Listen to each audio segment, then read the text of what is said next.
want to hire me as a heckler, I'm available on most weekdays. That was supposed to be a joke, I'm just kidding. How are we doing tonight? We're good? We're excited to be here. We're all wrapped up on the narcissist story. Yeah. It's actually kind of close to what I want to talk here tonight. Because I realized that, with the bars opening up and the world kind of returning back to some semblance of normal, that maybe we can finally talk about flirting. Now, oh, who moved? Nice. So I'm going to ask a question. I'm going to look directly towards you. I can already tell the answer. Who here is really confident about flirting? No. Okay, there it is. Nobody else though.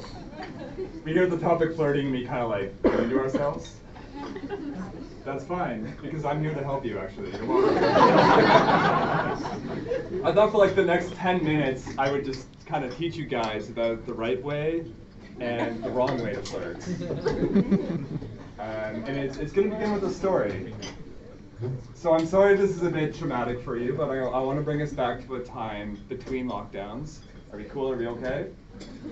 I know that word is a bit of a stick of dynamite, right? So it's a time when we were kind of between lockdowns, and the government was like, all right, we're going to open the clubs, but only 20 people can be allowed on the dance floor. Yeah, now you remember. And we're going to be at 1.5 meter apart from each other. So this is where I was. And despite the restrictions, I was actually having a really, really great time. I knew who the DJ was, and they were playing for me the trashiest pop music you can imagine. Yes. So I'm Ariana Grande, you're and I'm Britney Spears, and you're and I'm Lady Gaga, and you're she was there. So her and I, we're having a great time. And we had such a great time that that hour and 30 minutes just went away. And then I thought, we should just have one more drink. We should go to the bar, just one more drink, end the night. You remember? Yeah, it was a great night. And as we were having a drink, there was actually this table beside us, and they were cheersing. They were doing their selfies, They were having their little cocktails, and one of them was I'm gonna dance on the table. The kind of things that you expect, after a couple of months of being in lockdown, and this is your first social commitment. We're not gonna judge these people. And I actually thought hey, they were kind of fun. So me and my friend, again, you remember all of this. We decided to join this table. And it started off pretty cool in the beginning. It was pretty cool. It was some small talk, some normal human conversation. Remember that? Right? It was who are you? What do you do? What are you interested in? All these kinds of things. And it was kind of warm. I kind of felt like a return to normal between lockdowns. And then my friend had to go to the bathroom. And during this time, one of the people in the other group started to show a little interest in me. Yeah, can you imagine? And they started showing a little interest in me, but you know what, guys, I'll be real, I wasn't feeling it that night. We were it was just, to me, it was just oh my God, this is my one chance to dance. Who knows when it's gonna come back? So I was upfront, I was honest with the person. I said hey, I see what's happening, really, really appreciate it, but I'm just not feeling it tonight, And he responded. He looked at me and he said, oh, I didn't realize that you were straight. I said, no, it's not that.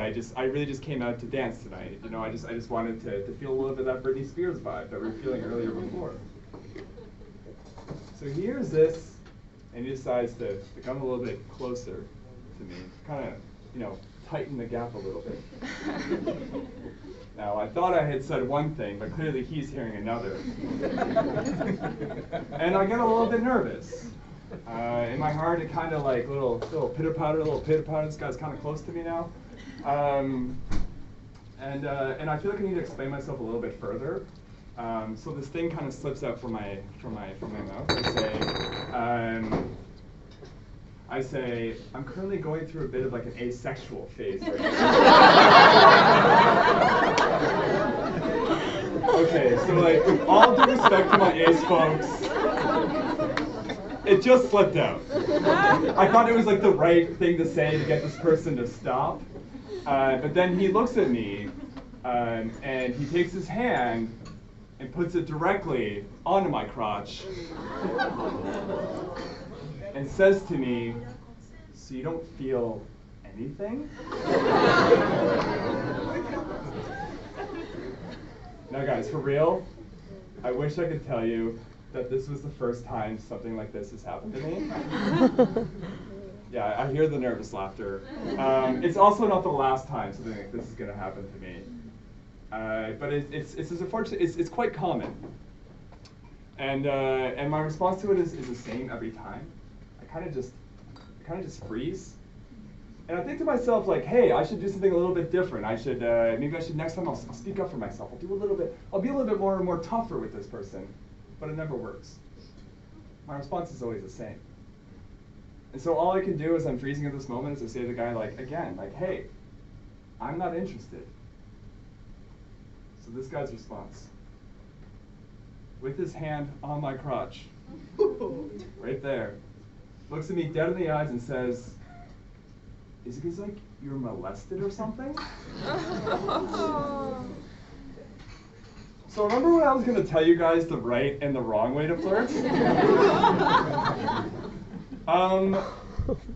Not listening to somebody, and then disrespecting their boundaries, and then making up an excuse as to why those boundaries exist. Don't do this. I think that should be obvious, but if it's not obvious to some people, I'm telling you right now, just stop. That's not cool. And I can tell you what my reaction was. I did not think like, oh damn, I better fuck this person.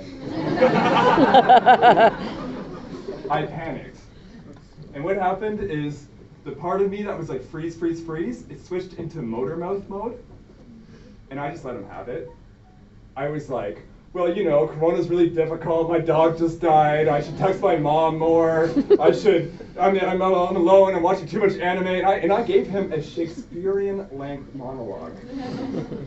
I gave him like 5 minutes of reasons of why I don't want to fuck him. And on my 4th attempt of telling him no, he finally got the picture and he went away. He seemingly was fine with the encounter, but for me, I was starting to feel a bit of guilt because everything that I had just said, something was like rewinding back to me. And I was like, oh my God. Now, the strange thing is like, as I tell people this story, sometimes I get this response where they're like, okay, but Phil, come on. You're being a bit sensitive, you know? This happens all the time. Guys will be guys, right? And when you're like a guy who's into other guys, you gotta be like a little bit more direct, you know? You gotta make your points. And you know what? They're actually kind of right. But here's the fucked up thing. It does happen all the time, but now I talk to my friends about this story and they tell me that they've slept with people simply because they're afraid to say no. Exactly, Miss Flirt over there. She knows what's up. Because they're afraid to say no. And honestly, to me, it's like, yeah, it happens all the time, but maybe it's not the right thing. Maybe it's not the way we should do something. So let me tell you, as I'm standing on the stage, I'm going to give you some advice. So we can all kind of agree that there's a wrong way to flirt and there's a right way to flirt. And I'll promise you that I'm no expert on the topic. I have no idea how to flirt. I've never even done it in my life. You know? The word kind of like makes me a little nervous. No, with all due respect, I don't really know how to do the thing, but like, some things have worked on me, and so I'm going to give you guys 3 pieces of advice. The first advice, get ready to handle fucking rejection. I'm sorry, it happens, and it hurts, but I promise you right now that there's 1,000,001 reasons as to why somebody may reject you, and it has nothing to do with the shape of your face, the size of your belly, the size of your bank account, or the size of other things. Sometimes no means no for reasons that you're not fucking entitled to. And it sucks. But let me tell you something, if you're going in for the kill, if you're going in for the hunt, and that person is not receiving what you're putting down, either lighten your approach or move the fuck on. And if you think that's a ridiculous goddamn statement, let me tell you something right now. Do you really want to have sex with somebody who's only with you because they were afraid to say no? How good is that going to be? Okay at best. My second piece of advice is love the person that you're talking to. Don't be in love, all right? You know, there's a diving board here, we don't have to jump off. We can just test the water. I'm just talking about a little bit of love. So the person can see it in your face and hear it in your voice. Be a little bit in love so that you can actually respect the person and want to fucking listen to them. Yeah. Because here's the thing. Wanting to listen to somebody, that's the first step to communication. And I can tell you right now, communication is fucking sexy. It's as true as if you are just flirting, or if you're dating, or if you're hooking up, or if you're having this wild encounter in a dark alley somewhere in Barcelona. Communication is sexy. The third point, and the final point, is have fun. And I know why flirting has kind of made the room a little bit uncomfortable. When I asked you who here is cool with flirting, you're all kind of like, not me, except for her. I see you. And the reason is because we have this like alpha male pickup artist bullshit kind of floating in the atmosphere, but I can tell you, to all of us right now, that shit only exists to sell you things that you don't fucking need. Flirting is fun. It's not a competition. It's just a game. The way I look at it is like you can walk into a room and think of it as a library. There's all of these sexy covers, all of these books that you can pick up, and you can take one off the shelf and you can open up and flip through the pages if they let you.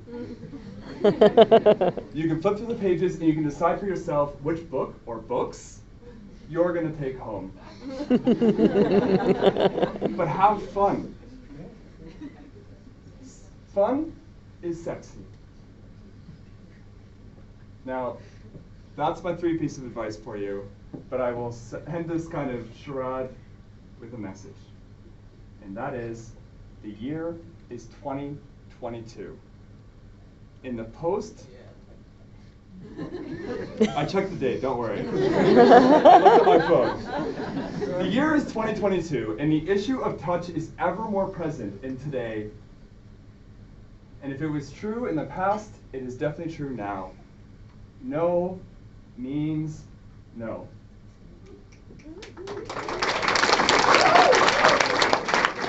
I'm not done. I want a second applause because the next statement is going to kill you. And if you're like me, if you're like one of these people that's at the bar and you're kind of like too shy to make a scene, you don't want to like disrupt what's happening, but there's somebody who's actually actively disrupting your boundary or they're showing you disrespect, you don't have to show them respect in return. I can promise you, as I stand on this stage tonight, you can look this person in the eye and you can tell them to fuck off. Yeah.